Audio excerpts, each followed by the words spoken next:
Olá, aqui é o Judeu Ateu. Aqui é o Estranho. E este é mais um Mangá ao Quadrado.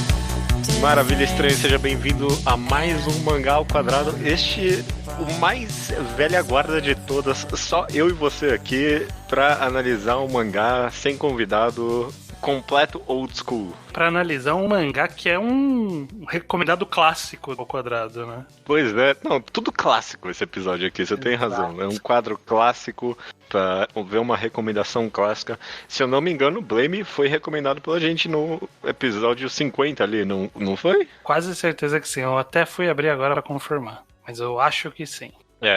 Você falou e eu chutei que sim, eu suponho que sim. Que é justamente o intuito desse episódio 50, que foi gravado agora há, sei lá... Foi no 100, não foi no 50. Ah, ok, beleza. Que foi dois programas com isso. Tanto o 100 quanto o 50, o intuito dessas recomendações eram mangás um pouco compridos demais, ou que são bem estabelecidos demais e ninguém recomenda. Então vamos usar esse programa em número especial pra recomendar ele. E Blame com certeza tá nessa, né? Exato, estava no programa 100 acompanhado, achei curioso comentar, acompanhado de Haikyuu, Hoshinyang, Vinland Saga, Death Note e Dorohedoro. E ô louco. Faltam poucos desse pra ter análise agora no podcast. A maioria a gente já falou de todos, né? Já falou menos um pouquinho. Beleza, cara. Então tamo aqui. Tudo tá dito. Esse é o. Só pra deixar claro, esse é um enquadrado. Um quadro no qual a gente analisa o mangá por completo e com spoilers. E o Blame a gente vai analisar desde o começo com spoilers. Apesar de que, se eu já puder começar chutando aqui. Não, mentira, antes de eu chutar, Blame, pra quem não conhece, né? Mangá de 1998 por Tsutomu Nihei, foi publicado até 2003. Eu não tenho aqui informações de editora nem nada. Onde saiu o Blame? Estranho, você tem, né? Nossa, eu não tenho a menor ideia. É um mangá tão bem conceituado que, tipo, eu nem vim aqui com as informações necessárias. Pra mim, tipo, era um... Saiu na Afternoon. Olha aí, já achei a informação aqui. Foi rapidinho mesmo. E é o primeiro mangá do Tsutomu Nihei, se eu não me engano, também. Sim, exatamente. Ele tinha feito aquele one shotzinho que tá dentro de uma das coletâneas, acho que é o Blame Gakuen and So On. Esse mesmo. Que é um capítulozinho ali, e aí depois ele fez isso na forma de série. Mas ele já tinha um pouquinho mais de idade, inclusive quando ele fez Blame. Ele era um novato no sentido de que era o primeiro quadrinho dele, mas como é de conhecimento comum, o Tsutomu Nihei, ele é... Não sei se ele é formado e trabalhou, mas eu sei que ele é formado pelo menos em arquitetura, né? E obviamente dá pra ver isso sendo expresso nas obras dele, né? Exatamente. Perfeito, então, cara. Vamos lá, falar de Blame. A gente tem alguns métodos aqui de análise, normalmente enquadrados, né? Normalmente a gente analisa personagens a personagens, às vezes a gente vai em ordem cronológica de acontecimentos e parece que Blame é uma obra que quer meio que desafiar qualquer forma de análise possível. Porque é uma história bem convoluta, né? Não sei se convoluta é a palavra. Não é só a primeira vez lendo Blame, né, Estranho? Não, essa é a terceira vez que eu leio. Até é válido de comentar que a primeira leitura foi uma leitura via scan, e era o que a gente tinha na época. De lá até aqui, desde que a gente recomendou até aqui, por algum milagre, que eu não sei exatamente o qual foi. Eu chuto que o nome desse milagre é Guerreiros de Sidônia. Sim. Fez a JBC trazer para o Brasil o Blame em 10 volumes, em um volume bonito, tá no material legal. E aí eu pude reler conforme estava saindo aqui, eu comprava cada mês e lia, e aí agora eu reli para esse podcast. Então foram 3 vezes lendo. Mesma experiência aqui, exatamente. Eu tava comentando aqui da complexidade de analisar essa obra e eu imagino assim como aconteceu comigo, você também... A cada releitura... É uma pergunta isso, na verdade. A cada releitura você acha que você tá entendendo mais de Blame? Eu acho que sim, mas ao mesmo tempo eu acho que não importa. Ok, excelente. Eu acho que Blame é essa história. Que você comentou justamente como ele é desafiador, ele é confuso. Eu acho que o grande ponto de Blame é que ele, de fato, ele força a gente a sair de uma zona de conforto ao ler ele. Uhum. Porque da forma como é conduzida a narrativa, da forma como é conduzida a história, como é conduzido o ritmo da história, como é conduzida a ambientação, a apresentação de personagens, evolução de personagens quando tem, é tudo feito de uma forma que ela é diferente, no mínimo. Acho que o primeiro adjetivo é diferente. Como diferente, eu acho que é a forma que a gente pode discutir aqui, tentar chegar no o que é exatamente diferente. Mas ele, sem dúvida, ele faz com que a gente absorva essa história de um jeito muito único, né? Ele faz a gente absorver essa história. Eu acho que, de todas as vezes que eu li, a coisa que mais fica comigo em Blame sempre foi clima. Blame é uma história que ela te passa um clima. Ela mais do que uma história, mais do que uma narrativa, qualquer coisa, ela te passa um sentimento de ambientação, de momento e de clima, justamente, que eu acho que é o que mais fica. E isso ele permaneceu em todas as 3 leituras minhas. Sempre o clima se destacou muito. O que mudou nessa 3 foi justamente eu conseguir entender mais algumas nuances, tanto de história quanto de personagem, mundo. Mas eu acho que a grande mensagem dele ficou desde a primeira leitura. Perfeito, Estranho. Você até quase está me direcionando aqui para um bom ritmo de análise. Mas antes, eu quero falar sobre tema e eu quero falar sobre história e personagens. Mas antes de mais nada, você tocou num adjetivo perfeito para mim, que é diferente, sabe? Uhum. E hoje em dia, parece que em algum nível o Blame é quase o mangá perfeito pro hipster, sabe? No sentido de alguém que lê muito quadrinho mesmo, sabe? Porque ele é tão diferente mesmo, sabe? No sentido de que ele rejeita qualquer trope, ou eu não sei se ele rejeita, ou sei lá, só se o autor não tinha a capacidade, mas de qualquer jeito é a obra que saiu, né? Rejeita qualquer trope de enredo que a gente tem ideia na nossa cabeça. Né?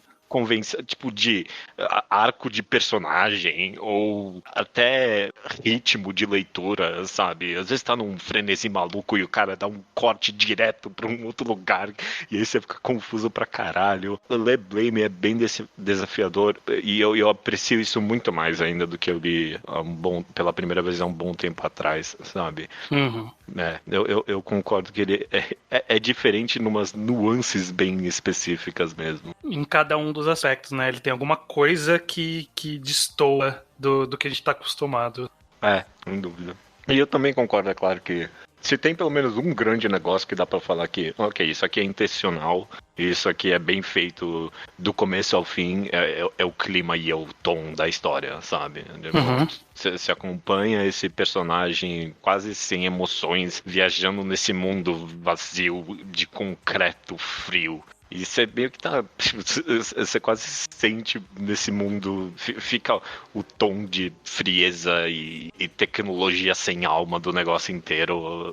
Ela permeia a história e você meio que sente junto dos personagens isso. E ela tem uma unidade visual muito, muito única mesmo, porque é isso, né? A gente vê esse mundo que ele tem essa característica, mas ele é sempre diferente, né? Ele sempre tá num lugar diferente, com uma pequena temática diferente. Então ele passa num lugar que tem, sei lá, umas incubadoras, passa num lugar que tem um monte de construtores modificados, passa num lugar que tem humanos, passa num lugar que tem humanos gigantes. Ele passa em vários lugares diferentes, mas tudo isso tem o senso de ser a mesma coisa. Um mesmo mundo, tem justamente o mesmo tom em tudo. Então ele te coloca de fato nessa história. Mesmo que venha uma coisa absurda, você tá tão dentro daquilo que você fala, não é absurdo. É a lógica desse mundo o tempo todo. Nunca você é traído no sentimento de que agora extrapolou, né? Nunca aconteceu. Nunca extrapola mesmo. E sendo que extrapola o tempo todo. Mas Exato. Em nenhum momento a gente pensa, não, agora exagerou. Não, nunca exagerou. É só mais uma nova faceta desse mundo maluco que a gente é apresentado e que a gente se acostuma muito rápido com a lógica absurda dele. Parte disso, uma coisa que eu pensei é meio que não é desprezo a palavra que eu tô procurando, mas o quão é fácil o descarte do autor de conceitos novos o tempo todo, sabe?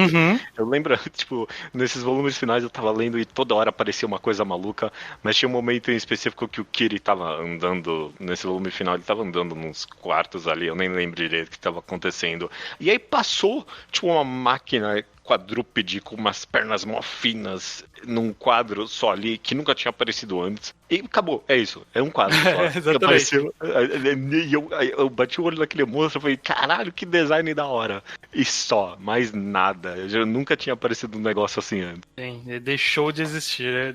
Naquele momento, ele existiu por um milésimo de segundo na nossa cabeça e ainda assim fica porque é isso, né? Esse mundo, ele te apresenta uma coisa absurda, um design maluco, você, caraca, que loucura! E aquilo vai embora e você fica, ok, beleza, vou carregar isso pra mim comigo o resto da vida. E parte disso é até os próprios personagens agem com a naturalidade, como se aquilo. Ok, beleza, passou um cachorro robô maluco, um lobo-guará do mal aqui. E é isso, continua a vida aí, vamos lá. Exatamente. Outra cena que me faz pensar. Bom, esse mangá é cheio das cenas emblemáticas, mas outra cena específica que me faz ter esse sentimento é uma que ele tá. Eu não lembro o contexto de novo, mas ele tá. O Kira, ele tá escalando algumas coisas, e aí pra escalar, ele tem que escalar um monte de minhoca gorda do mal, que eu não tenho a mínima ideia do que é aquilo, pra onde vai. Eu não sei se você lembra dessa cena em específico ou não. Mas ele tem que entrar num buraco, e aí pra entrar nesse buraco ele começa a escalar um monte de bicho gordo, horrível, e aí é isso. E eu não tenho a mínima ideia de onde vem aquilo, nem pra onde vai, mas ele passou por aquilo, sim. Até coisas que são, tipo, um mini arco, como a passagem que ele tá lá num lugar onde ele descobre, ele conhece a Cibo. Que é um lugar que tem as pessoas um pouco maiores, né? Tem uns 3 metros de altura ali, né? São maiores que ele. E aí ele chega na fábrica lá e tem uns bichos que eles repelem o tiro dele. E aí você, caralho, mano, os bichos repelem o tiro dele. E aí, tipo, ele mata os bichos depois e vai embora e nunca mais se ouve falar desses bichos, eles não existem mais, não é mais relevante. Ninguém mais tem essa tecnologia e é isso aí. Agora que eu tô parando pra pensar, é bem emblemático isso do mangá, na verdade, porque toda vez que ele passa de um nível pro outro, tipo, tem um momento...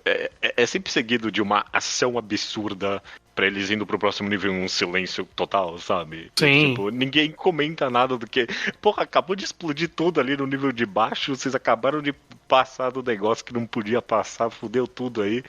E aí, não, continua aí, a bola pra frente aí, tem que achar o que tem que achar agora. E são esses detalhes que fazem parte da nuance da construção desse mundo como algo tão vasto e tão distante uma coisa da outra, porque isso já é representado claramente na arte dele, nas transições e nas páginas, nas composições de página longuíssimas do que ele andando e andando e andando e andando afim, construções que vão até um horizonte ali, que tem até nuvem no lugar de tão longe que é. Sim, sim. E aí tem essas construções, e aí quando a gente encontra um grupo de personagens, é um grupo de personagens que não sabe que nenhum dos outros grupos de personagens existem, e quando você sai daquele rolê, nunca mais aparece nenhum dos conceitos que existia naquele grupo. Porque são sociedades que foram vivendo bem separadas, um mundo que é muito distante. A gente não tem a menor ideia de quanto tempo passou entre, sei lá, o Killy encontrar a Cibo e depois eles encontrarem lá os eletroscadores. Tipo, pode ter passado 10 anos. A gente não sabe. Ou 1000, né? Tipo, 1000, literalmente. Tem um momento ali que eles... beleza, eles sobem no elevador ali, o cara fala, ok, beleza, só vai demorar umas 800 horas. E aí ele senta, acorda de novo e tipo, ok, chegou. Eu sei lá se aconteceu isso 50 vezes no mangá até agora e eu só não sei, né? Exatamente. Então aí ele cria justamente esse sentimento de amplitude, de mundo absurdo, de uma escala que a gente não consegue nem pensar. Eu concordo. Eu até pensei em algum nível, eu pensei em ser adjetivo, mas não é correto. Mas ele é quase Lovecraftiano nesse sentido, da ideia de um negócio tão grande que você não consegue compreender e te deixa maluco, né? E não é exatamente isso no final das contas, Blame, mas ele chega perto, principalmente numas arquiteturas aí que ele começa a inventar, que você olha para aquilo e você olha e como faz sentido isso? Como faz sentido a ponte que vai para lugar nenhum, sabe? Sim. Como é que alguma coisa construiu isso? Você começa a pensar na física real do negócio e como o autor tem essa capacidade técnica mesmo de construir umas coisas que parecem incríveis mesmo, né? Essas construções completamente absurdas, mas de que de alguma forma parece real. Você começa a tentar desvendar e você começa a... Não é possível, não é possível. Sim, exatamente. E tão, ao mesmo tempo, tão grandioso, tão majestoso e ao mesmo tempo tão vazio de propósito, que a gente percebe tão rápido, né, que caramba, essas construções não significam nada. E aí mais pro final dos volumes aqui que alguém expressamente diz... Não, os construtores, eles estão construindo que nem maluco já. Eles estão fazendo... Não faz mais sentido o que eles estão fazendo. Porque provavelmente eles estão sem ninguém para comandar eles, sem controlar eles saíram construindo. E isso explica o quanto as coisas são ordenadas, mas ao mesmo tempo vazias de propósito e caóticas também. São ordenadas e caóticas. As portas estão ali, as escadas estão ali. Subida, parede, tubulação, torre, tudo, tá tudo ali. Mas não faz o menor sentido. É uma zona. Não serve pra nada, exatamente. Não serve pra nada. Exatamente. Então é muito interessante como ele passa essa sensação de ordem e caos ao mesmo tempo, com a mesma construção e o mesmo mundo. Os construtores é uma pena que não aparece mais deles no mangá, porque uma vez que apareceu, já me deixou tipo, super curioso, sabe? Porque me deu um pouquinho de senso do tamanho absurdo do negócio. Nos primeiros volumes aparece um construtor que o queria até chegar a controlar um momento ali. Uhum. E aí você vê o construtor construindo de fato, e aí, tipo, sei lá, ele só passa os braços e aí sai um monte de cimento, sabe? Tipo, ele faz um pilar do nada, ele põe assim a mão e pilar. Exato. E é tipo, você imagina, porra, uma máquina dessa funcionando por 1000 anos, vai construir tudo isso mesmo, puta que pariu. Provavelmente muito mais do que 1000 anos, né? Exato. Essa é uma informação que não tem em Blame. Blame ele tem spin-offs, tem continuações, tem prequel. E é uma informação que tá em algum lugar que não em Blame. Mas especula-se que o tamanho dessa construção toda que a gente tá vendo é o tamanho da órbita de Júpiter. De tão grande que é. Tipo, não tem nem como que a gente conceber isso, não faz nem sentido. Mas é só pra ter uma ideia. Eu lembro de que quando eu tava lendo, a primeira vez eu acho que eu me deparei com essa informação em algum lugar, quando eu fui procurar alguma explicação de alguma coisa. E aí eu fiquei com isso na cabeça o tempo todo de... Ok, eu não preciso me preocupar com a escala, não preciso nem imaginar essa escala, porque ela tá longe do que eu consigo conceber, não faz nem sentido essa escala. Como que ela cresceu, não tem mais sol, que tá girando? Eu falei, não vou nem pensar nisso, de tão absurdo que é. Ai, nossa, eu tinha lido, não lembro o nome da estrutura agora, mas em algum lugar, eu dei uma olhadinha rápida na wiki, né, de Blame antes de gravar esse episódio. Bem completa pra um mangá de 10 volumes, inclusive. O ruim é que tem 2 wikis no final das contas. Tem até coisa demais. Esse é um problema, inclusive. Mas tem a ideia de que essa estrutura toda é tipo um anel em volta do Sol, sabe? Tem um nome esse tipo de estrutura, eu não lembro exatamente qual era. É o que eles falaram era daquela ideia de fazer tipo uma proteção em volta do Sol pra reter toda a energia dele. Exato. E aí isso foi expandindo. Tem essa teoria também. Mas assim, não precisa dessa explicação. Não, nem um pouco. É até melhor sem a explicação, inclusive, na minha opinião. Porque quanto mais você lê Blame, mais você entende, né? Tanto tipo, o próprio mangá pela primeira vez, você vai lendo, você vai entendendo mais, quanto em releituras. Mas é gostoso as dúvidas que ficam um pouco, eu acho. Tipo, ficam comendo no seu cérebro um pouquinho. E no final das contas, Blame acaba sendo uma obra bem pessoal. Cada um que lê Blame acaba criando umas próprias teorias malucas do que aconteceu naquele mundo, o que significa cada coisa. E até, justamente, que nem eu acabei de comentar, tipo, tem 2 wikis, sabe? E é meio que porque não tem consenso, mesmo entre, tipo, a galera que é maluca da internet, que lê Blame 1000 vezes, você vai lá em post de Reddit e esse tipo de coisa, você vê as pessoas comentando, não, então, tem umas 5 teorias para o que isso aqui possa significar, essa aqui é a minha. Porque realmente parece que não tem consenso sobre o que algumas coisas significam na história. O que eu achei doido das wikis da vida quando me deparei é que, tipo, Tem personagem que ele aparece e ele dá oi e vai embora e morre. E os caras amam de paixão os personagens. Sim, e sabem os nomes de todo mundo e o que ele faz. E tem detalhes muito específicos daquele personagem. É até ruim porque eles começam a falar os nomes lá dos monstros de silício e eu não tenho a mínima ideia de quem é quem ali, não sei o nome de ninguém. Não, eu lembro só do Eve e da Maeve, que são os dois primeiros que são nomeados, e da Sanakan, que não é de silício, né? A Sanakan é varredora. Varredora, exatamente. O Eve e Maeve, que o Eve é aquele que parece um carinha, aquele carinha que dança... Aquela dança gótica, sabe? Aquele vídeo de dança gótica que ela só fica balançando os braços. Assim. Sim. Não, mas tem os três que parecem assim um pouquinho.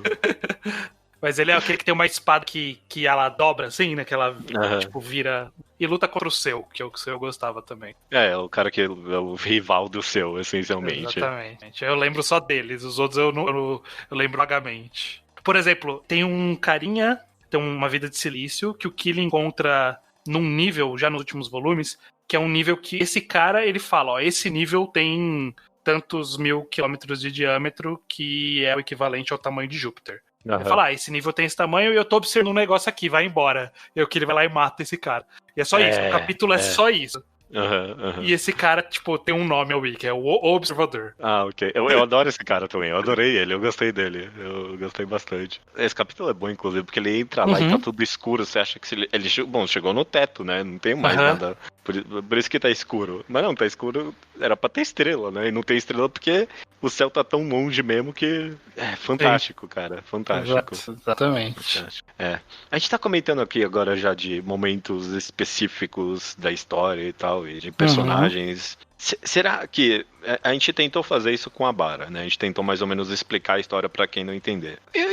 Eu acho que eu consigo mais ou menos explicar Blame no final das contas. Eu imagino que você também, né? Alguma parte. Posso ter algumas dúvidas, eu tropeçar em alguns conceitos, mas eu acho que dá pra explicar e acho que a gente pode fazer isso aqui também. Ok, vamos tentar então. Eu acho que o principal, acho que dá pra começar falando que a premissa do mangá é simples, né? Tipo, esse cara, Kiri, a gente não sabe, ele é humano ciborgue, a gente não sabe que raça exatamente ele é, nunca é explicado. Provavelmente isso. Um varredor antigo, né? Um tipo antigo de varredor que já perdeu a memória e mudou. E é um tipo antigo, né? Tanto que argumento... Quando ele entra na Sanakan pela primeira vez, ela fala... Você é um verdade, tipo você tem estranho, razão. né? Você é acho que é um tipo antigo, não sei. Mas a gente sabe que ele tem alguma coisa que ele não é mais humano, né? Porque se ele foi humano ou não, a gente não sabe, mas ele não é hoje, ele não é. Né? Ele é essa criatura meio cibernética, orgânica cibernética aí. Embora o conceito de humano em Blame seja esticado ao máximo, né? Ao máximo, né? Exatamente. Bom ponto. Que tem humano e vida de silício. Se não é vida de silício, aí a fadinha, as pessoas pequenininhas que o Sanakan encontra, as pessoas grandes que nem a Cibo, os eletropescadores. Todos esses caras, tudo isso é humano. Não, mas até a Cibo, ela era humana também, mas é porque ela é uma linha genealógica completamente alternativa de seres humanos. Sim. Ok, eu ia falar que a premissa é simples, mas a gente acabou complicando ela um pouco. Mas a ideia é, o Kiri, ele quer, por motivos, acessar a Netsphere, né? O que é a Netsphere? É a internet desse mundo, né? Essencialmente é isso. Que só os humanos, que nem a gente falou, né? Depois de milhares e milhares de anos, todos os humanos meio que divergiram da árvore genealógica. Só os humanos com gene original ali, não modificado, é que conseguem acessar essa internet. O que vai acontecer quando eles acessarem a internet? Sei lá, provavelmente vão controlar os construtores aí, né? Vai saber, né? Mas eles querem acessar. O ponto é que a agência moderadora, né, que é essa entidade que vive dentro da Netsphere, que fica tentando ajudar o Kiri em vários momentos, ela diz sobre talvez que, primeiro, eles perderam o controle da construção ali do mundo, né, dessa cidade que está crescendo. Eles perderam o controle e que para poder fazer o comando para parar, precisa ser um humano. Eles não conseguem lá de dentro fazer a administração. Então, tem que ser um humano lá e fazer. A ideia é pra controlar e falar assim, parou de construir essa merda? Vamos controlar direito. E aí parar também os exterminadores lá, os varredores, né? Que são aquelas coisas de segurança ali que tem o rosto branco lá. Exato. Porque esse é um bom ponto, inclusive. Tem uma coisa que eu acho que pra mim confundiu muito na primeira leitura, é que essencialmente tem um rival e meio, né, de facção nesse mangá. Que é as vidas de Silício, isso fica claro porque eles têm cara de mal. Mas tem são góticos. Eles são góticos.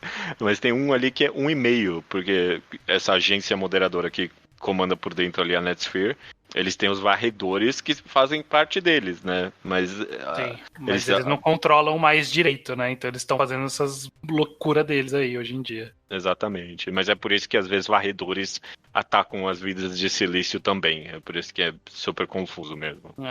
São meio que 3 facções, de fato, né? O Kili quer restaurar a Netsphere, restaurar o acesso à Netsphere, né? Junto com a agência moderadora, né? Junto com a agência moderadora. As vidas de Silício não querem, porque eles são meio que... As vidas de Silício, a gente não sabe exatamente como elas surgiram, mas eles são meio que invasores dessa cidade, né? Eles não deveriam estar ali. Então, uma vez que a ordem for restaurada, eles são caçados para ser eliminados, porque eles não fazem parte do que deveria ser aquela cidade. Então, eles querem impedir por conta disso, tanto que eles falam em algum momento, né? A tarefa de todo mundo aqui é impedir o Killer. Todas as vidas de Silício que eles querem é impedir o Killer de acessar a Netsphere. Exato. E os varredores, eles estão meio que, tem que proteger, não pode fazer nada aqui. E eles estão atacando de forma geral, desmedida e desenfreada. Exato. Perfeito. Ok. Eu acho que essa é tudo que a gente falou até agora, acho que mais ou menos dá pra entender lendo quase rasteiramente Blame. Agora, o que acontece no final? É porque, bom, é isso, né? Se você entendeu essas facções, o resto da história é basicamente o conflito entre elas, né? Sim. Uma peça-chave, na verdade, que complica tudo isso, e que em algum aspecto é o verdadeiro, tipo, protagonista quase da história acidentalmente, é a Cibo, né? Ela vai de ponta a ponta da história. E ela é que, tipo, mais muda e mais... O que tá acontecendo com essa mulher? Não tenho a mínima ideia mais. Ela viaja no tempo, ela morre e volta no corpo da Sonakan e vira Virgem Maria. Tudo, ela é tudo essa mulher. Vamos tentar descrever a jornada dela no mangá inteiro, porque eu acho que se a gente fizer isso vai ficar claro. Primeiro o Kira encontra ela quando ela tá toda cagada ali no meio dos cabos, né? Ela tá sendo torturada. E aí ele faz algumas... Porque ela está sendo torturada é porque ela tentou acessar a Netsphere e deu uma merda foda lá. Que tem aquele mini flashback dela ali, que ela tem uma figura toda num robô gigante lá, que tenta acessar a Netsphere, e elas olham a Netsphere e logo em seguida destrói tudo. Exato. E aí ela é jogada no lixo ali pra ser torturada, destruída. Ela pede um corpo pro Kiri, eu não lembro se ele dá ou se ela consegue por conta própria, mas ela consegue um corpo, e ela fica aquela criatura alta e loira, né?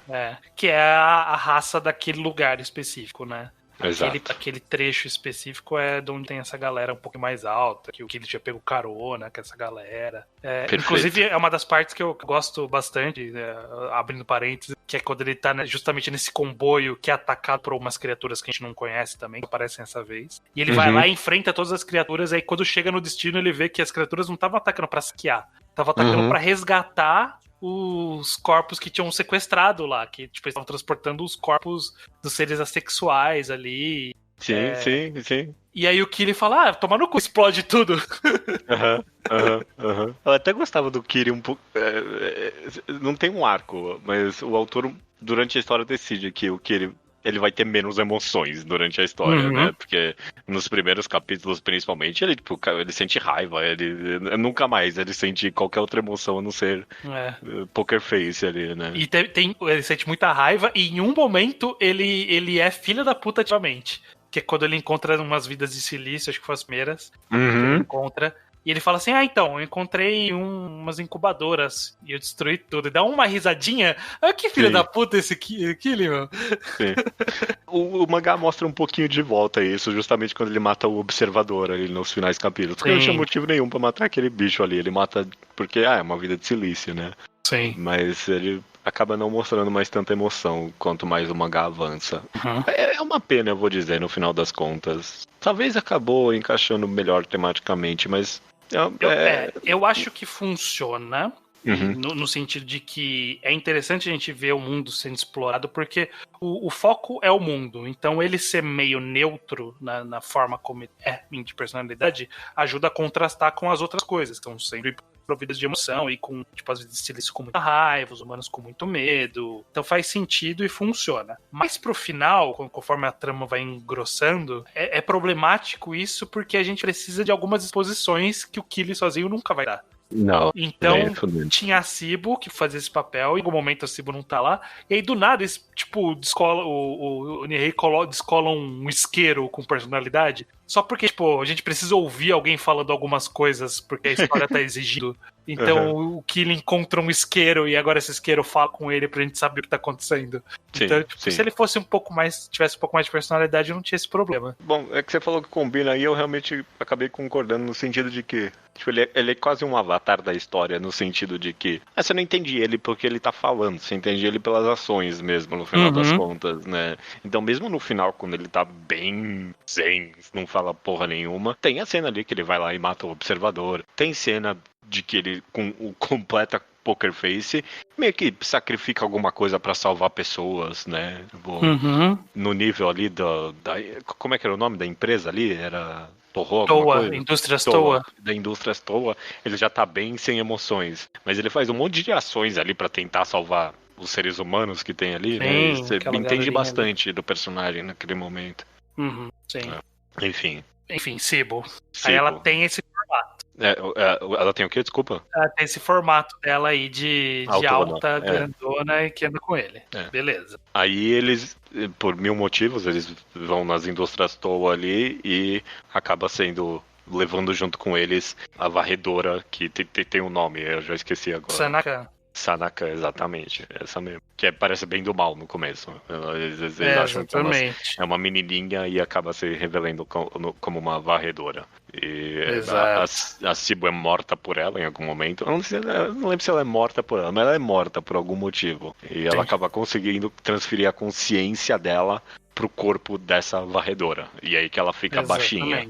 Isso, aí ela fica baixinha e consegue fazer aquelas asas, porque ela tem esse corpo de varredora que é meio moldável, né? Então ela faz as asas e voa. É o corpo feito por um piche, né? Isso. Da hora, eu gosto desse conceito. Bem bolado. Ela tem até uma boa exposição dela quando ela fala: desculpa, é meio esquisito andar num corpo sem órgãos. Exatamente, né? O corpo. Ela falou, tem que me acostumar, né? Não ter órgãos ou da parte dentro. E aí, beleza. Esse é o corpo que ela fica ao longo do arco dessa estrutura das indústrias Toa. Até aí eu tava acompanhando, beleza. Começa a fuder quando eu tive que começar a. Não, calma aí, deixa eu voltar e reler um pouquinho aqui. Foi quando, depois disso, eles viajam no tempo. É aí que ela troca de corpo de novo, né? Mais ou menos, na verdade. Viaja numa. Nesse caso, ainda é viajando entre dimensões. Ele vai parar numa outra dimensão, ele fala: caralho, eu vi uma dimensão. Na verdade, é até engraçado que o Killy ele olha e fala assim: todas da sua raça chamam Cibo. Porque ele não sabia se era a mesma pessoa ou não, né? Exato. Porque é isso que acontece. Um dos góticos ali, um dos musos de silício transportam eles, né? Pra essa dimensão. E aí o Cibo acorda. O Cibo não, o Killy acorda. Pode falar. Eu acho que é um. Eu não sei se é umas vidas de silício ou se é aquela máquina. A Mensur, né? Não lembro agora quem. Mas alguém transporta eles, é verdade. Alguma entidade ali. E aí, quando ele volta, ele encontra as coexistir as duas Cibos por um tempo, né? Que ele volta depois de 10 anos. Ela fala, tipo, Killy, eu tô esperando 10 anos aqui. Exato. Tem duas Cibos aí. Esse é o ponto aí, né? Tipo, isso. Essa parte é confusa mesmo. Acaba coexistindo duas Cibos. Uma que a gente nunca viu, né? Que é essa aí que tem as 3 bolinhas em volta, né? Isso. E a outra que é a Sanakan, a Cibo no corpo da Sanakan. Exato. Só que aí acontece alguma coisa ali que elas são atacadas. A Cibo começa a virar a Sanakan de volta. Exato. E aí ela transporta a memória dela de alguma forma pro corpo da outra, da outra realidade. Perfeito, então ela exatamente. passa a ter um corpo normal, de novo. De novo, Uau, beleza. Ok, beleza. Aí ela fica com esse corpo normal por um bom tempo, na verdade, até o final quase, né? Isso, até o arco do Domochevsky, que é um dos meus personagens preferidos. Adoro o Domoshevsky. Ele é muito cool. Ele é cool. Ele é cool. Com a arminha dele, que não é tão boa quanto a do Killy, mas ele tá se virando ali como dá. Ele é sempre cool. Tem um momento ali que destrói a cara dele, né? Tipo, e ele fica com só os dentes aparecendo do lado da boca. Bem cool mesmo. Tadinho, sofre muito. Só se fode. Não, ele não conseguiu nada. Só se fode e morre uma morte ridícula. E é isso aí. Mas nesse arco, no final desse arco, a Cibo, pra impedir o nome dele é Davine Lulin Vega. Ou dela, na verdade. Disse que em alguma dos spin-offs revela que é um personagem feminino. Inclusive... Inclusive tem um one-shotzinho comédia de Blame feito pelo Pop Rei, e aí ele põe essa monstro de silício com roupa de garota colegial. É verdade. Tem isso. Então é incrível. E aí essa criatura, ela tava tentando acessar a Net... Ela era a única vida de silício que ela não queria destruir a Netsphere, ela quer entrar na Netsphere. E aí ela tava querendo... Eles estavam num nível lá que era um nível não oficial. Essa era a trama desse arco, né? Era um nível não oficial, que por não ser oficial, ele tinha uma brecha que ele conseguia acessar a Netsphere sem o Gene Modem. Podia ser um gene humano um pouquinho alterado que não tinha problema, essencialmente. Que já resolvia. E aí, tanto que era por isso que o Domoshevsky e o Ico, que é o parceiro dele que perde o corpo, estavam ali. Eles são varredores temporários que a agência moderadora cria e fala assim, vai lá parar esses caras. Exato. E é por isso que eles são varredores que não estão malucos, inclusive. Exatamente. Eles estão nesse nível. Perfeito. E aí, pra impedir essa criatura, Cibo entra naquela máquina maluca e não sabemos exatamente o que acontece ali. O que fica claro é que essa vida de silício, que é basicamente o vilão final, né?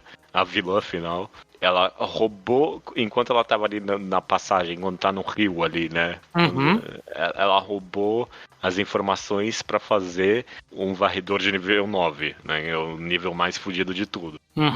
E aí, quando ela tava trazendo de volta essas informações, a Cibo foi lá e roubou. Isso. É isso que ela fez. Ela roubou e colocou dentro dela as informações pra fazer um varredor de nível 9. E é por isso que ela vira Virgem Maria ali, esqueleto do mal, grávido. E aí as teorias, né? Primeiro que talvez tenha um pouco da ideia do gene do seu ali, que o seu é o gene humano que eles usam, né, nesse nível, né? Que é toda ele é como que chama? O item que não importa qual que é o item, mas ele é perseguido na história. Qual que é o nome disso? MacGuffin. Ele é o MacGuffin, exato. O gene dele é o MacGuffin desse arco. Seu, pra quem não lembra, era tipo o paladino do mal, né? Tipo, que isso? Oi? Tudo bem, ele não era do mal. Não, ele parece um paladino. É um paladino do bem, ok. Ele tava protegendo os humanos ali. É porque tudo nessa história é alguma coisa do mal, né? Ok. Tudo parece alguma coisa do mal. Ele parece um paladino do mal. Tipo, parece um paladino corrompido. Mas ele é muito estiloso. Eu adorei ele na minha leitura. Ele é muito style.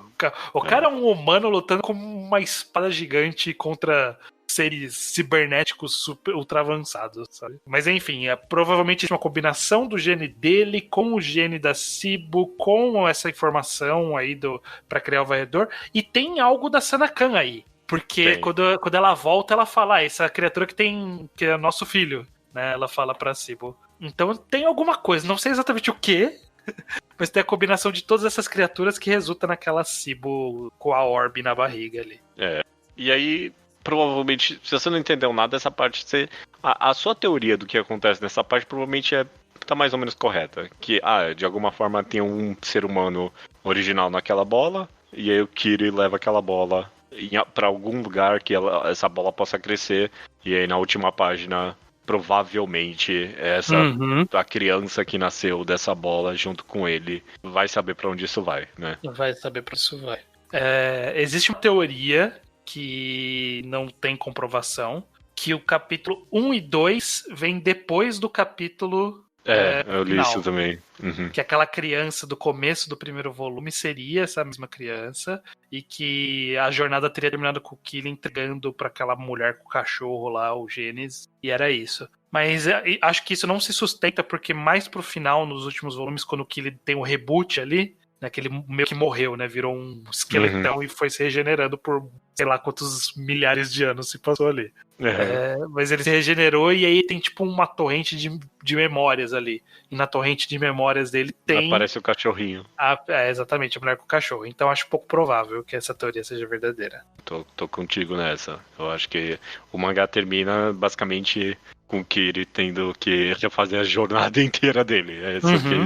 É isso que tá dizendo aí pra mim. Junto com um ser humano fraco, né? Quase desesperadora a ideia dessa história. E você vê, a gente teve que discursar muito aqui pra explicar nos detalhes tudo isso e ainda se provavelmente a gente errou alguma coisa ou deixou passar alguma coisa. Não, e ficou um monte de coisa sem explicar. Tipo, daria pra explicar, por exemplo, que é aquele monstrão gigante que aparece, tipo, nos flashbacks, né? Tipo, da Sanakan ali. Exato. Quando a Sanakan tá naquelas vila bizarra, que provavelmente aquela vila é dentro da Netsphere de alguma forma. Isso eles até explicam bem na história, né? Que é tipo um purgatório da Netsphere, né? De memórias corrompidas. Isso. E toda vez que eles falam realidade fundamental é o mundo real, né? Onde ele vive. A Sanakan, ela voltar meio que do bem, eu acho que pode ser um motivo de confusão para algumas pessoas, né? Sim, Mas ela meio que, quando ela volta meio igual do Domoshevsky, né? Ela é uma varredora temporária, entre aspas, novamente, com um objetivo específico. E os varredores, eles têm por objetivo, um dos objetivos, defender o Genimoden. Então, por isso que ela volta e protege a Sibyl, porque aí...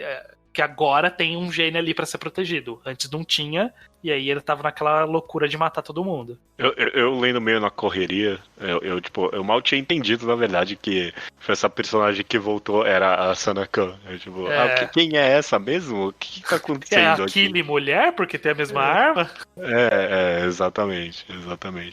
Essa Kili mulher que aparece é a Sanakan, que era uma varredora do mal, mas agora que eles estão nesse nível, ela tem a consciência normal. Perfeito, bom. Eu acho que a gente explicou a história o quão bem dá pra explicar. E aí o que eu acho interessante é que a gente passou por tudo isso explicando, mas eu acho que no final não precisa dessa explicação nos detalhes pra curtir a história, porque a primeira vez que eu li eu não tinha nada disso. Eu acho que até a segunda eu tinha pouco disso. Nessa última que eu li agora anotando, né? Que aí deu pra pegar algumas coisas. Mas a experiência de leitura de Blame não necessariamente envolve perceber todos esses pontos, né? Não, eu concordo. Tanto que, sei lá, foi só dessa vez que eu realmente percebi, nossa, não, a Sibyl é mó importante pra história. Sim. Pra mim, das outras vezes que eu lia, tem essa mulher acompanhando aí o que, né? Não, ela é quase o ponto-chave de tudo que acontece. E é porque a história, no final das contas, a gente comentou que ela tem essa vibe de descartar o que acontece e tudo mais. Ela é quase episódica num sentido de que é quase o monstro da semana toda vez, só que é o nível da semana, né? Você meio que acompanha pelo mundo e pela ação no final das contas mesmo. Sim. É quase um slice of life absurdo. Nossa, um dia na vida. Um dia na vida de um cara num lugar muito doido. Nossa, excelente descrição. É quase tipo um Yotsubato mesmo, no sentido de que a Yotsubato se acompanha essa menina descobrindo as maravilhas do mundo, né?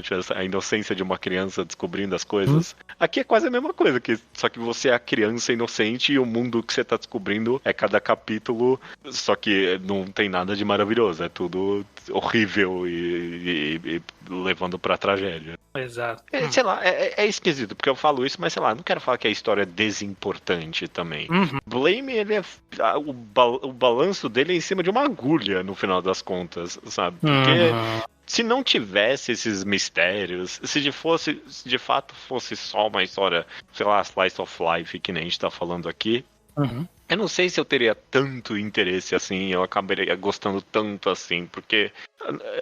Ou se sustentaria 10 volumes, né, também. Nossa, disso. é muita coisa, cara. 10 volumes é muita coisa, assim. Eu acho que ele tá na medida certa. Ele tá, é o que você falou, ele tá, tipo, na agulha, ele tá no fio da navalha, na quantidade de informação que ele precisa, que a história precisa, e que é o necessário pra preencher esses 10 volumes. Porque depois de reler, Eu lembro que agora dessa vez eu tava relendo, quando eu cheguei acho que no volume 8, já tava com a Cibo, com o bebê ali, né, com aquela esfera que provavelmente ia ter uma criança ali dentro. E aí eu falei assim, caralho, isso tá no volume 8. Não era só o final, eu lembro. Como ele vai enrolar 2 volumes disso? E ele não tá enrolando. Não. É literalmente a história seguindo exatamente no mesmo ritmo que tava, com as mesmas loucuras, e aí quando ele encontra a Orb tem todos os acontecimentos que é na mesma pegada de todos os outros que tiveram até aqui. E é a mesma história, tipo, ele nunca se trai, e ele nunca exagera, e ele nunca faz menos também. Ele tá realmente no limite ali. Eu não sei como que o Nihei fez isso na primeira história dele. Como é que ele conseguiu acertar esse ponto de equilíbrio tão milimétrico de... Tem uma história, ela é complexa, tem um monte de informação, mas eu não preciso saber, mas ao mesmo tempo eu preciso saber, mas eu preciso saber um pouquinho. Tudo, mas eu exatamente. preciso saber mais do mundo, mas também eu não vou explicar o mundo. Eu preciso só saber um pouquinho da construção desse mundo. Mas tem mais coisa ali. Então, tipo, ele tá muito fazendo malabarismo ali, todos esses elementos de a construção do mundo, a construção dos personagens, do universo, e a própria narrativa da história, né?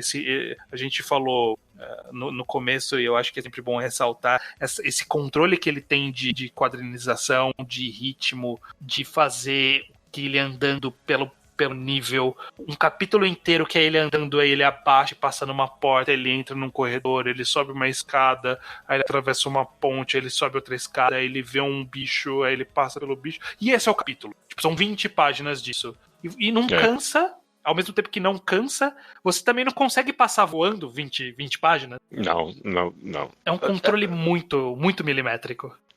Primeiro, se você começa meio que a folhear só capítulo de Blame, primeiro que você perde a linha narrativa por mais que ela não exista. Você pular 2 páginas, ok, já não tenho a mínima ideia do que tá acontecendo, deixa eu voltar aqui. Onde esse cara tá agora? E você se sente meio culpado mesmo. Você tipo, não, ok, calma, deixa eu ler com calma isso, deixa eu ler direito. Esse é o sentimento que Blame invoca em mente, tipo, ok, não, vai, vamos dar o valor que esse autor colocou aqui, porque eu comentei tanto nessa análise de que o autor descarta as ideias dele muito rápido, né? Eu acho que de alguma forma esse é o fogo que alimenta Blame no final das contas, porque é impressionante, cara.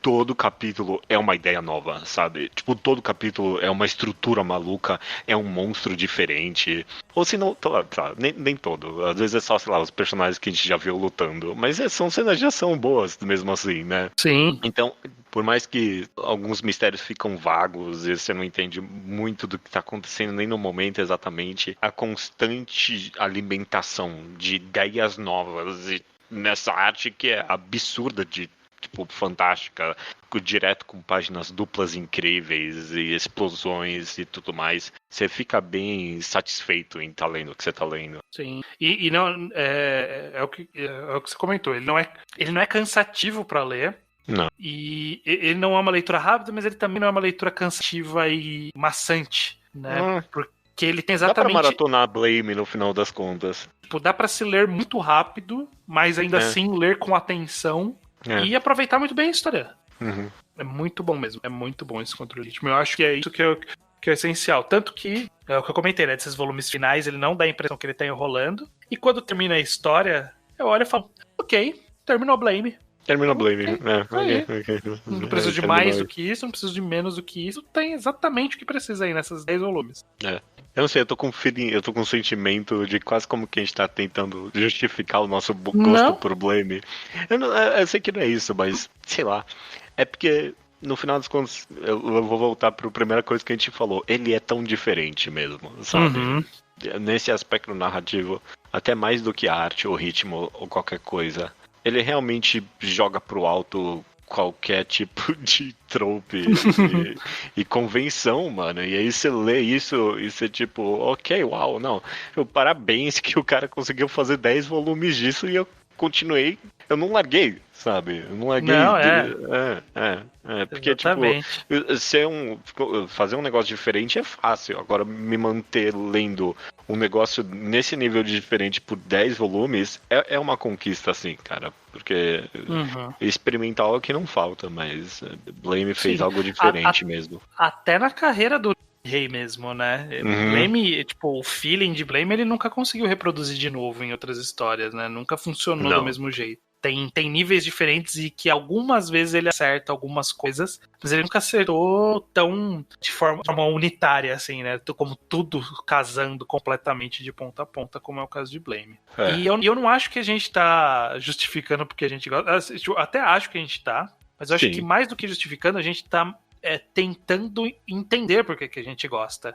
Sim. Porque eu cheguei a comentar em algum podcast recente nosso de que quando eu li Blame a primeira vez, eu gostei. Mas o Guilherme que leu a primeira vez, ele não sabia porque ele gostava. Tipo, ele tinha gostado meio no hype hipster diferentão.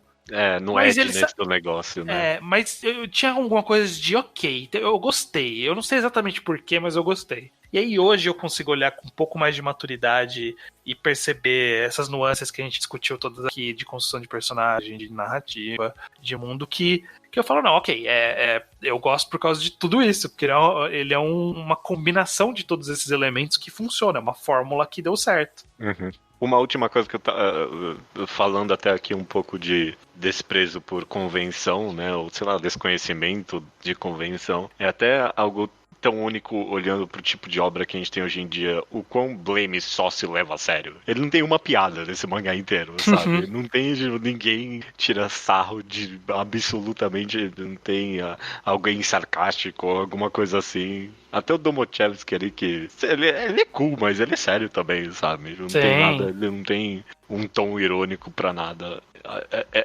É bem único. Nem o Nihei faz isso mais hoje em dia. Hoje em dia as obras dele tem que ter um pouquinho de humor pra conseguir engolir. E Blame, nada. É 100% sério do começo ao fim. E eu acho que precisava ser assim. Ele precisava acreditar nesse mundo que ele criou. Porque qualquer momento que uma piadinha bizarra sobre a lógica desse mundo, sobre caia baixo. Aí virava tudo, então isso aqui nada importa. E não, tudo importa, ao mesmo tempo que nada importa por ser numa escala gigantesca, né? Então, esses personagens eles não importam porque o mundo é muito vasto. É diferente disso, esses personagens não importam porque a história não se leva a sério. Perfeito. Eu acho que essa pequena diferença é importante, e aí por isso que faz todo sentido ele ser totalmente sério e sisudo. E não, essa é a minha história mesmo. É esse cara absurdo com esse esqueleto com um bebê na barriga, e essa é a minha história mesmo. É sério essa história. Leva a sério isso aqui. Perfeito. E eu levo a sério, eu levo muito a sério o Blame. Eu com certeza consegui tirar do peito nessa conversa o porquê eu gosto, no final das contas, de Blame, porque eu também, eu passei pela mesma experiência que você, de tipo, mas por que eu gosto mesmo? Porque realmente eu terminei ela aqui, eu tipo, veio aquele sentimento de, caraca, mano, isso aqui é bom mesmo, hein, caraca. Isso aqui é muito bem feito, parabéns, Nihei, né? Parabéns, Nihei, e que pena que você não fez de novo. Me dá um, sei lá, o meu ponto aqui não é que Blame é o Cidadão Kane dos mangás, mas o Orson Welles, quando ele fez Cidadão Kane, tem um quote dele, aí eu não sei se é verdade ou não, mas a ideia de que tem muita coisa que ele fez no filme, porque tipo, ele só não sabia que não podia fazer, e aí ele foi lá e fez, porque ele não era um cara de filmes, né, ele era de teatro e rádio, então ele foi fazer um filme pela primeira vez, a gente não sabia que não tinha como fazer isso, então a gente só foi lá e fez, e aí tipo, Blame em algum nível é isso também, no sentido de que, o primeiro quadrinho do cara, o cara ele não sabia que não podia, que ele podia fazer uma história assim, então ele foi lá e fez, acabou, né? Ele não sabia que podia ter um capítulo que ele lançou na revista que o capítulo inteiro era o cara andando. Ele falou, por que eu não posso fazer? Vou fazer isso, e ele fez. Perfeito, cara. Eu comentei aqui tudo que eu tinha que comentar de Blame. Fica mais esse clássico guardado aqui na história do mangá ao quadrado. Mais um. Merecido. Mais um merecido. Ainda bem que a gente não considerou fazer um reenquadrado. Porque não dá. Não daria. Não daria. Comentar de 4 em 4 volumes Blame é uma péssima ideia, eu acho. É uma péssima ideia. Às vezes não ia ter o que falar e às vezes ia ser só, eu não sei o que aconteceu. Eu acho que Blame ele funciona como um pacote, né? Tipo, ele é a história toda. Aí depois que você vê tudo, aí você fala assim, ok, beleza, deixa eu olhar pra tudo isso aqui e ver o que eu achei disso. E vai ter gente que não vai gostar, e eu completamente entendo também, sabe? Eu completamente entendo alguém, tipo, não, cara, isso aqui é ou pretencioso demais, ou sem propósito demais. Mas a pessoa vai ler e vai postar a página dupla no Twitter, porque são todas muito boas. É o que você falou, né? De estar no fio da navalha, ele tá na agulha, na ponta da agulha. Qualquer coisinha que a pessoa não gosta já vai cair. Então tem que estar muito no clima que a história propôs e estar disposto a entender e curtir. Eu acho que nem precisa estar disposto, você só precisa bater os seus gostos e já é o suficiente para o Blame ser muito bom para você. Perfeito.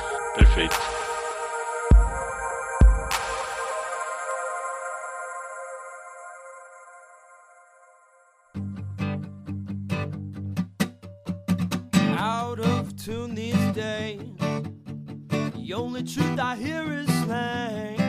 My ceiling is your ground, everything's turned around. So now God thinks it's me who doesn't actually exist. Leitura de e-mails estranhas do Mangá Quadrado de... Opa, desculpa. Respondeu leitura de e-mails. Você tá muito empolgado, é porque a gente tá gravando meio tarde dessa vez, por isso que eu tô meio quase sussurrando aqui, são 11h30.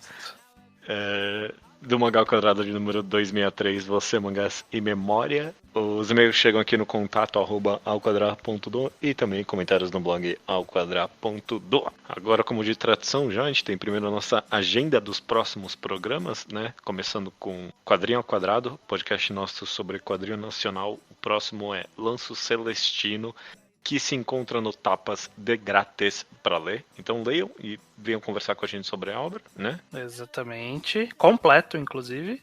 Completo. Próximo Reenquadrado, para quem não escutou o último, que foi o último de Dororedoro.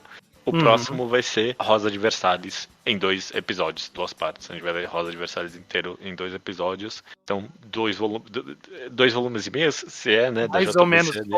Ou vai ser 2,5 da JBC e 2,5, ou vai ser 3 e 2. A gente vai avaliar. Ok, beleza.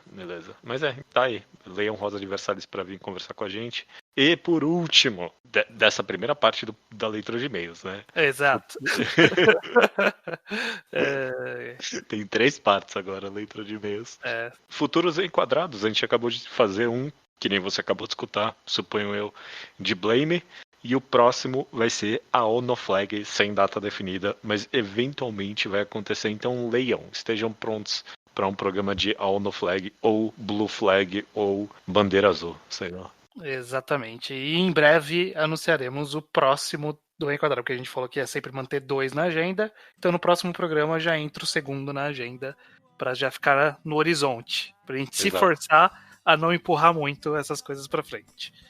E tem dado certo, verdade seja dita. Tem dado certo, até o momento tá caminhando. Vamos lá, Judeu. Slowpoke Report é a sessão em que as pessoas falam de coisas do passado, coisas que não tem a ver com o programa. São notícias de um tempo que já passou. Beleza. O Salgado Maffini, ele nos mandou um e-mail, depois de muito tempo, falando que ele leu Lobo Solitário, até o volume 3, e achou a quadrinização bem boa, mas as paredes de texto o irritaram demais. E eu entendo... Lobo Solitário, mangá, você não chegou a recomendar, né? Não. Acho que não é uma recomendação oficial do Mangá ao Quadrado. Não, e eu nem não nunca sei se será. faria. Não faria. Eu leio a versão que tá saindo aqui no Brasil da Panini. Eu tive que parar entre aspas. Né? Parei a leitura, mas continuo comprando, mas tem um gap ali de um volume que eu deixei de comprar e ele desapareceu. Que merda. Tô esperando pra ver se a Panini vai dar um jeito nisso ou não. Tem um desse de Slandunk, um desse de Lobo Solitário, tem um desse de One Piece. Aconteceu com um monte no mesmo momento. Mas, assim, ele não é ruim, mas ele exige de você, Lobo Solitário. Porque ele é pesado, assim, de carga, de texto, e é meio arrastado às vezes. E a parte boa é a parte da ação, essencialmente, né? E varia muito, como cada capítulo é uma história nova, meio que é várias histórias curtas. Algumas são muito boas, outras são meh. E aí fica oscilando muito a leitura. Então eu não recomendo ativamente, como uma recomendação oficial do podcast, mas não é ruim, mas também não é tão bom. Assim. Com certeza não é tudo que dizem que é. Não, com certeza não é. Mais um e último Slowpoke Report aqui do Diego Moriyama, estudante no interior do Paraná, nos conheceu uns 2 anos atrás e desde então a gente passou a fazer parte do seu dia a dia, ou pelo menos de sua semana em semana, né? Ele começou ouvindo as discussões amplas sobre arte, até o nosso carisma ser grande o bastante para convencer a ler obras que ele nunca leria. O nosso carisma foi a palavra dele, tá? Não sou eu que tô... não foi a gente que tô falando isso. Apesar de que é verdade. Aí ele já leu The Music of Mary, Hunter x Hunter, Dorohedoro, Spirit Circle, Vinland Saga, Oyasumi Pum Pum, Onani Master Kurosawa, Lúcifer e o Martelo e Akunohana. Todos por recomendação ou simplesmente por ouvir os programas e sentir que faz parte da discussão. E ele também mandou umas fanarts excelentes nossas ali. Eu pelo menos amei o meu eu Caimã ali, confeiteiro, gostei. O Caimã não, né? Você é Nikaido. É bom, tá certo, verdade. É que, sei lá, tá com a roupa, mas é bom, tudo bem. Se fosse Caimã, você tava lagarto. É verdade. E eu tô meio Shin ali. Bom, vamos lá sobre o tema do programa. Você Mangás em Memória. A primeira vez que teve 2 Você Mangás em sequência. É a primeira vez na história, é isso, né? É. Não sabia, não. Teria chutado que não era a primeira vez. Costumava isso passar mais. Aí a gente se empolgou nos últimos meses. A gente se empolgou e teve uns 5 nos últimos meses. Teve mesmo. Acho que chega de Você Magazê por um tempinho mesmo. Agora só no que vem. Só 2020. Tá precisando de uns programas de humor, talvez. Vamos ver isso. Vamos avaliar. Primeiro é um comentário do Oniluap L, conhecido como Lucas Paulino, Luke, participante aqui do nosso podcast. Que não participou desse programa, embora convidado. E era um tema que ele poderia ter participado perfeitamente também. Como ele participou nos comentários dizendo o seguinte: considero que o impacto da primeira experiência tem valor, coisas que afetam no nível mais visceral mesmo, e que não tem como se reproduzir com perfeição quando revisitar. Acho que não é completamente justo falar que essa obra é pior porque a segunda experiência com ela não foi tão satisfatória, dependendo do caso. E eu concordo, eu não sei se a gente já conversou sobre isso em algum programa, né? Sobre primeira experiência e... a gente já falou sobre leitura. Eu peguei esse comentário dele justamente porque eu pensei que, nossa, isso aí rende quase uma conversa por si só, no final das contas. A ideia de, tipo... A gente fez um programa sobre releitura, não sei se foi nesse que a gente comentou ou não. Mas é um excelente ponto levantado, a ideia de que a primeira experiência tem um valor por si só, mesmo que, tipo, com o tempo vá piorando. É um ponto interessante, no mínimo. Até porque na maioria das vezes vai ser só a experiência que você vai ter, a primeira experiência que você vai ter. Você não vai... Não é toda a história que você leu que você vai reler em algum momento. É verdade. Muitas coisas você vai ficar na primeira e é isso aí, tem que seguir adiante. E eu acho que a gente já falou alguma coisa sobre tipo plot twist que funciona na primeira leitura, talvez não na segunda. Eu lembro dessa conversa existir, eu não sei em que programa que foi, mas eu lembro que isso existiu. Nem que seja em off, eu já conversei com vocês sobre isso. O último comentário aqui, então, do Júnior Massa Bruta. Será que esse é o nome dele? Massa Bruta? Duvido. Se for, é excelente sobrenome. Nossa, excelente, meu. Mais excelente se a mãe dele for a Maria Massa e o pai dele for o João Bruta e eles se casaram. Tipo. Nossa, imagina. Ele fez um comentário maior que esse, mas um trecho que eu achei interessante é que ele comenta aqui: uma mídia que sofre mais em relação à memória que mangás seria a música. Existem centenas de álbuns que eu ouvi e já não lembro quase nada, precisando sempre dar uma renovada ou reouvindo-os. Cara, é bem interessante isso. Inclusive, o mais interessante pra mim é que, tipo, você pode não ter escutado um álbum por, sei lá, 10 anos, mas na primeira vez que você escuta, tipo, pelo menos a música de entrada, você automaticamente, vem tudo logo em seguida, sabe? É como se tivesse, tipo, toda a memória vem junto. Eu não sei se tem a ver com o lugar que música é guardada no cérebro é diferente de, sei lá, narrativa, né? Porque mangás, você lê e você tipo, nossa, eu não lembrava disso mesmo, né? Isso aqui é um twist novo pra mim, parece. Mas álbuns, pra mim, tipo, quando você vai reouvir, imediatamente vem tudo de volta. Às vezes, tem coisa que muito tempo depois você ouve e, tipo, olha, não é que essa música era boa e eu não lembrava ou não conhecia. Eu adoro quando, tipo, tem algum artista que eu gosto muito e eu já vi todos os álbuns dele, mas aí eu vou ouvir um de novo e aí tem uma música que eu não gostava e aí eu penso, não, eu gosto agora dessa música. A partir desse momento... Eu já tive essa experiência. Eu já tive essa experiência também, com certeza, com Várias certeza. vezes. A mídia, música, é uma mídia que é muito diferente, né, da nossa experiência com histórias, né, com jogos, filmes, séries e mangás e quadrinhos de forma geral. Eu acho que um dia a gente poderia conversar sobre por que é tão diferente. Fazer um segunda potência. Por que música? Não. Eu acho até música um negócio até a parte de quase qualquer outra, pelo menos do jeito que a gente consome hoje em dia, diferente até de qualquer outra mídia e forma de arte, porque principalmente no aspecto acadêmico do negócio, sabe? A arte de música que a maioria das pessoas consome está muito distante, sabe?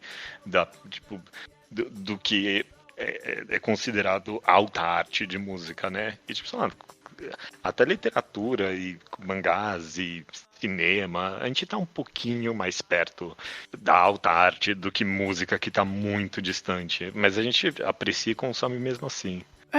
É discutível sobre se ainda tem muito desse academicismo aí sobre música e sobre ser considerado alta música ou não, alta arte ou não. Acho que é muito muito já se evoluiu nessa discussão. E provavelmente já existiu mesmo esse tipo de movimento, mas eu não sei se hoje em dia se mantém. Eu gosto de uma banda de K-pop. Eu já devo ter comentado aqui. Eu gosto de Mamamoo. Blackpink. Não, Blackpink eu não gosto. Ok, desculpa. Mamamoo. Superei Blackpink. Blackpink já era. Mamamoo. E aí a experiência comum de você gostar de K-pop é que em algum momento você vai entrar num túnel de YouTube de parar em vídeos aleatórios sobre K-pop. E aí eu caí em um canal que são músicos clássicos reagindo a músicas de K-pop. Aí tem de vários artistas, tem lá Mamamoo, só views de Mamamoo, porque isso me interessava. E eles, tipo, tão super abertos, sabe, pro K-pop, de fazer uma análise justa e honesta da qualidade das músicas. Então eu acho que tem uma geração nova aí que tá... E é um canal que tem várias pessoas reagindo, né? Então, tipo, mais de 20 pessoas reagindo. Então, tipo, é uma geração inteira nova que tá surgindo com um pouco mais de respeito por formas diversas de música. É interessante. Com certeza das artes, bom, sei lá, talvez pintura e escultura mais, mas me parece ser uma das artes que tá mais no abstrato de todas, sabe? Até o pop, que é o mais popular, é tão tipo... uma pessoa pode não gostar e uma pessoa pode gostar e, tipo, parece completamente válido, sabe? Tipo, parece que é tão etéreo que faz uma pessoa gostar de música ou não. Vamos fazer um podcast sobre música um dia. Geral. Vamos falar, música, esse é o nome do programa, música. Falar sobre música. Dois caras que nunca falam sobre música. A gente fala claro, sobre música. Melhor coisa aí. Eu não vou convidar ninguém que manja, eu não quero nada. Eu quero você, talvez mais alguém aí, os caras conversando sobre música só. Aleatoriamente. Então, beleza, acho que sobe a música enquanto a gente fala de música.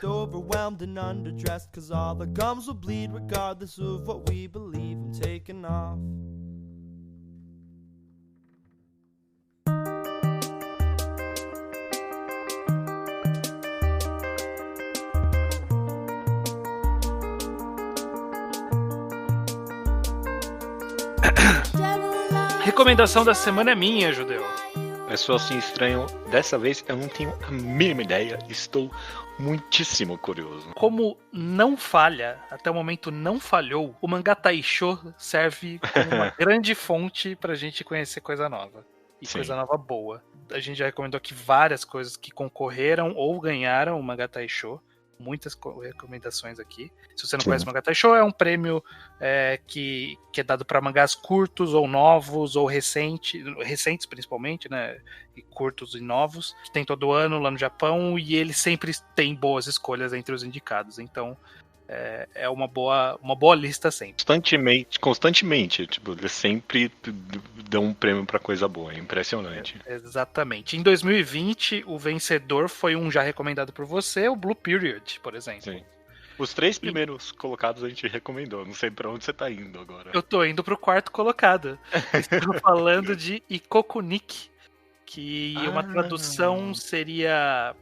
O subtítulo que eles usam em inglês, que a autora usa no mangá mesmo, é Journey with Witch. Mas não faz nem sentido esse nome. Eu gosto mais da tradução literal, que seria Diário de um País Diferente.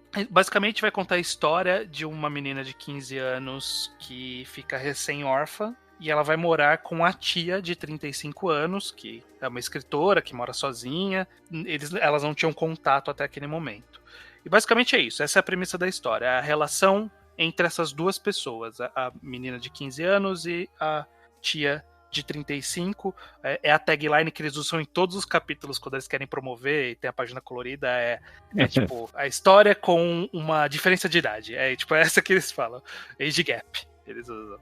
Qual que é... O que tem, né? Qual que é a ideia disso? É um slice of life, para todos os efeitos, né? Isso é uma história de cotidiano ali, mas ele versa muito sobre relações humanas interpessoais e a sua relação com os sentimentos, sua relação com a solidão, sua relação... a sociedade de forma geral. Porque essa tia, ela tá nos seus 30 e poucos anos, não é casada, mas e ela tem um grupo restrito ali de amigos, ela não gosta muito de interagir com pessoas muito diferentes, sempre que ela se reúne com os amigos é com um grupo pequeno de pessoas, ela tá com a vida ali mais ou menos direcionada, então ela não tem um drama adulto de eu não sei o que fazer da vida. Ela tem uma vida bem encaminhada, né? Uma escritora, tá lançando o livro dela, trabalha, tem a casa própria, sabe? Não tem nenhum desses dramas que seria de um coming of age, por exemplo. Ela já passou disso. E a menina de 15 anos que é recém-órfã, ela tem uma personalidade bem direta e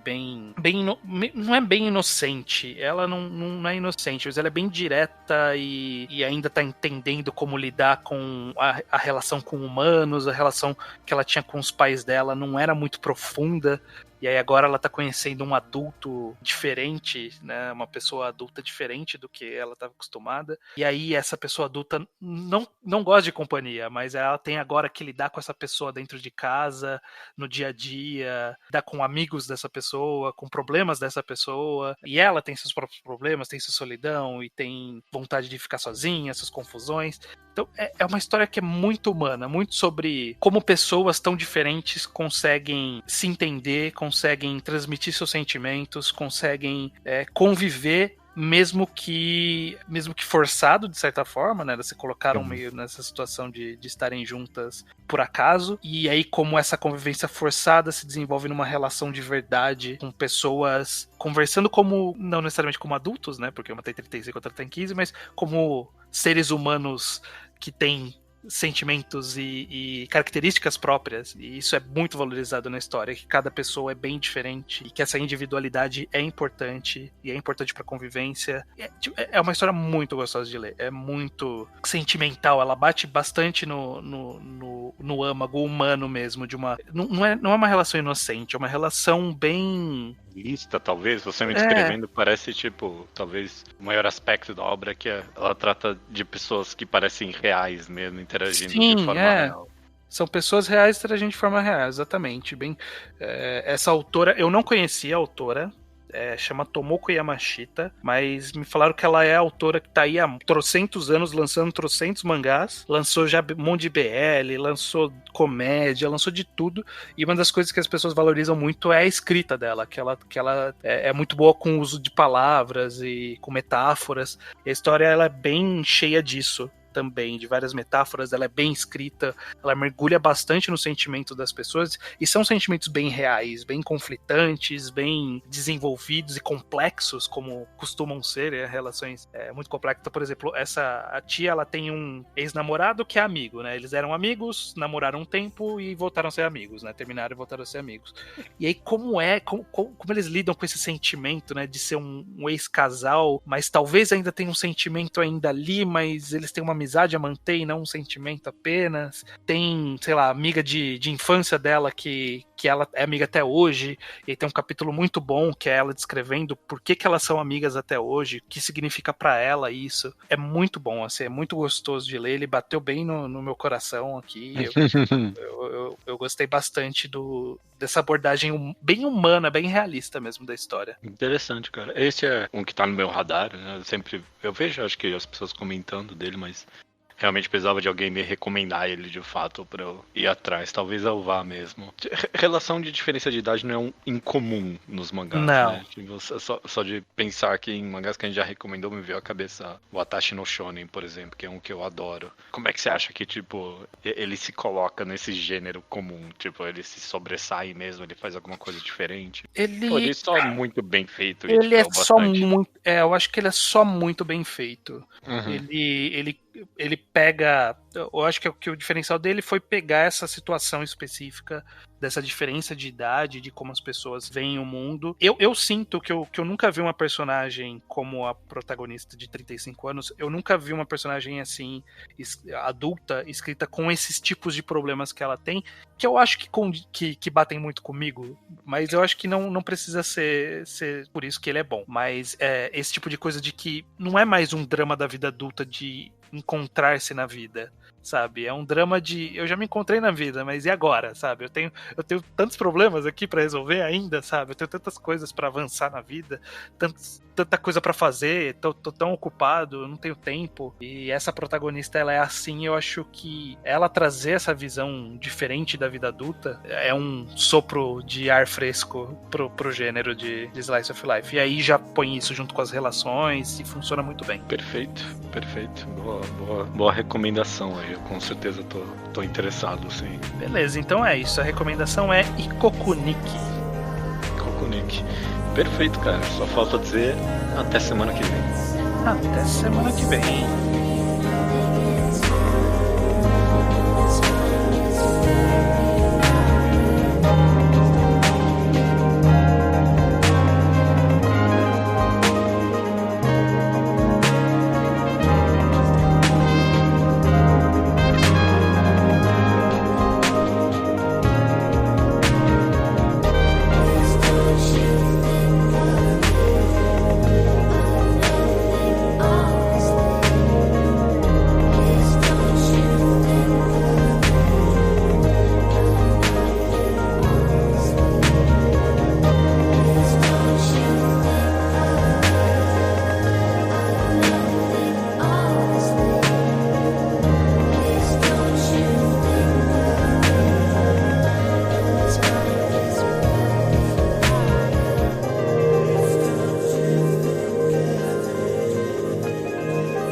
Time this way.